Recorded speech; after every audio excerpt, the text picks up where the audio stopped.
வரப்போகிற ஓபி 52 அப்டேட்டில் பார்த்தீங்கன்னா பிங்க்கில் இருக்கிற வெண்டிங் மிஷினை பார்த்தீங்கன்னா தூக்கிட்டாங்க. ஆமாம் கைஸ், பார்த்தீங்கன்னா நீங்களே பாருங்கள், ஃபுல்லாக எம்டியாக தான் இருக்குது. ஓபி 52 அப்டேட்டில் பார்த்தீங்கன்னா இந்த பிங்க்கில் இருக்கிற வெண்டிங் மிஷினை பார்த்தீங்கன்னா தூக்கிட்டாங்க. அதுக்கப்புறம் பார்த்தீங்கன்னா ஓபி 52 அப்டேட்டில் பைக்கு, காரு, மான்ஸ்டர் ட்ரக்லாம் இருக்குது பார்த்தீங்களா. இதுக்கெலாம் பார்த்தீங்கன்னா புதுசாக பார்த்தீங்கன்னா பூஸ்ட் இருக்குது. இந்த பூஸ்ட் பார்த்தீங்கன்னா 20 செகண்ட் மட்டும் இருக்கும். சும்மாவே எனிமியை வண்டியில் போனால் அடிக்க முடியாது, இல்லை பூஸ்ட் வேறு கொண்டு வந்துட்டானுங்க. சும்மா பறந்து பறந்து போவானுங்க.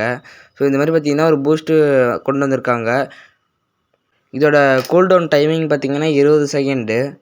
அதுக்கப்புறம் பார்த்தீங்கன்னா இப்போ வண்டியிலையோ, பைக்லேயோ, கார்லேயோ ஏதோ பார்த்தீங்கன்னா ரிவர்ஸ் எடுத்தால் ரிவர்ஸ் லைட் பார்த்தீங்கன்னா ஒரு எஃபெக்ட்ஸ் பார்த்தீங்கன்னா வந்திருக்கு.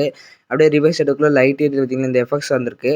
அதுக்கப்புறம் பார்த்தீங்கன்னா வர ஓபி 51 அப்டேட்டில் பார்த்தீங்கன்னா இந்த மாதிரி ஒன் ஷாட் கன்னில் பார்த்தீங்கன்னா அடித்தா எக்ஸ்ட்ரா டேமேஜ் 25ன்னு பார்த்தீங்கன்னா போயிட்டுருக்கும் இல்லையா.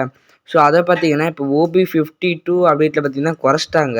ஸோ இப்போ ஒரு புல்லட் சுட்டோன்னா பார்த்தீங்கன்னா எக்ஸ்ட்ரா டேமேஜ்லாம் போகிறதில்ல. அப்படியே பார்த்தீங்கன்னா ஒரே ஒரு புல்லட் டேமேஜ் மட்டும்தான் படுது.